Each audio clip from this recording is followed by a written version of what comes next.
Hi everybody, I'm back with another fragrance review for you today, and this is what I'm going to be wearing the whole day. And this is by the House of Hermes, and it's called Eau de Rhubarbe Ecarlate, and this is an eau de cologne. Okay, so let's talk about this one.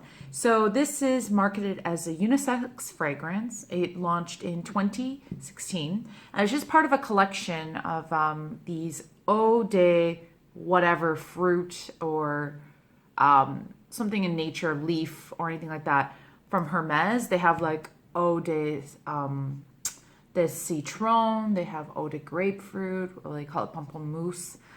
They're because it's all French. And then there's also some other ones as well, but this one is my favorite out of the line.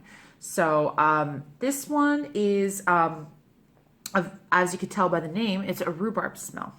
So I'm just going to mention the notes now because there's only 3 of them, which is great. If you are a person who likes really simple, clean fragrance, nothing too out there, compared to the next review that I'm going to give you is one that is complete opposite. It has like quite a bit of notes, but this has 3. Top note is rhubarb. Middle note is red berries. And the base note is white musk. That's all that's in it. And it's made by a perfumer, female perfumer named Christine Nagel, or Nagel. Sorry if I say that wrong. And she is the in-house perfumer for Hermes. She's made quite a bit of them. She made a couple from this line. She also made the Twilly and its flankers as well. And then she made Eau de Merveille's Blue, and she made the newest one from the Eau de Merveille's line. It's called L'Ombre de Merveilles. That one has like a black tea kind of scent to it with a bit of tonka beans. It sounds really, really good. And it's also fresh at the same time. So I actually would like to pick myself a bottle of that. Also, she made a ton of fragrances for Jo Malone. If you are into Jo Malone, I would check this line out, this specific line of the Eau de fruits or plants or whatever you want to call it.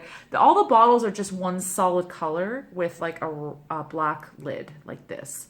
So, and they, what was I going to say? Yeah, so these are like similar to Jo Malone concentration. So this is an eau de cologne. This is actually a step down of eau de toilette. So this is just literally like a 5% perfume oil concentration. I like to layer this one with the one that I just did a review on, is the 3 in Patrice by Dolce & Gabbana. So this fragrance, she made like wood sage and sea salt and peony and blush suede and English pear and freesia, just to name a couple popular scents by Jo Malone. And she also made C by Armani and its flankers, and just a bunch of stuff. She tends to kind of stick with a brand and just makes like definitely a few for them. So I've already sprayed it here about 2 hours ago, because eau de cologne is kind of like, was marketed to be for men, like concentration, which I don't really agree with, but it's just kind of like a quick way for men to traditionally just throw on a fragrance just to smell clean after they shower. I guess they call it barber shop strength. That's what I've heard. But I would say there are more women that use this than men.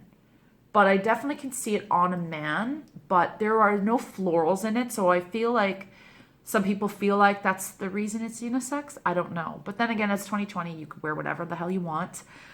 So I'm going to spray it on this paper here and give you my honest opinion. Okay, so okay, so this right away, I smell the tartness of the rhubarb more than anything else.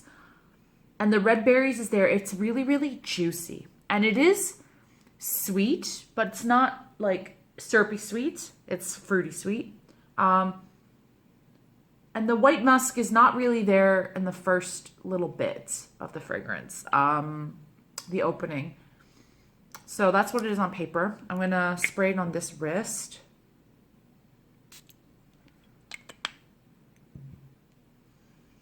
Just going to let this dry. And as you can see, the bottle is really cool.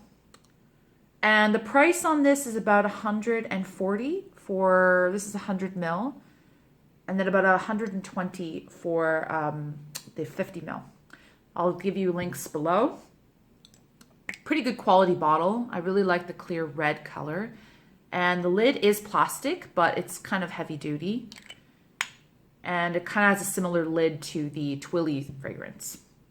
And a lot of their other fragrances from this line, and they have another line like Jardin, which is like a garden series. They have the same kind of bottle too. So on the opening on my skin, it's the same as the paper. I don't anticipate that it's going to change too much because it's not that varied in texture, and it's very, very like clean and simple. So I'm going to smell it here where I sprayed it 2 hours ago. So at this point, the rhubarb is gone. I would expect it to be. Anything that's like really, really tart seems to not last too long on the skin. It smells like the red berries are a little bit still there, and then more of the musk comes out, the white musk. But it's just like a skin scent at this point. It doesn't really project too much after about an hour. When you spray it though, you do get whiffs of it the first like half hour to an hour. And you do get that tartness. It's really, really like juicy smelling. It's really like kind of a happy fragrance. It is a great summer fragrance. I can't see myself wearing this any other time of the year unless I'm going to layer it. I don't own any Jo Malone fragrances, but when I was working in perfumes, we did have Jo Malone, and I used to like to layer it up with other smells. My favorite to layer with Jo Malone was the wood sage and sea salt. It just kind of adds a saltiness to everything, especially sweet. But this, I like to use it with like a fruity fragrance, especially if it's like a generic, nothing special fruity floral. If you put this on top, it's going to boost up that fruitiness, whatever fragrance you put on. And it's just going to make it smell like a little bit more flirtatious. But as for a man, I feel like for the dry down, it would suit a man more traditionally. But if you're just wondering like whether or not this is male or a female fragrance, if that's something that you care about, I would say there are more women who have worn this than men. When I was working perfumery, they bought this one more. But that's just, if you care about that, then I'm just telling you that now. Anyway, thank you for watching my review. And let me know if you have any questions about this fragrance. And also follow me on my Instagram page at tonkacatsniffs. I try to post as many pictures as I can. Sometimes I just don't really find the time really right now. And I'm going through a lot right now in my life. But anyway, stay safe and have a great day. Bye.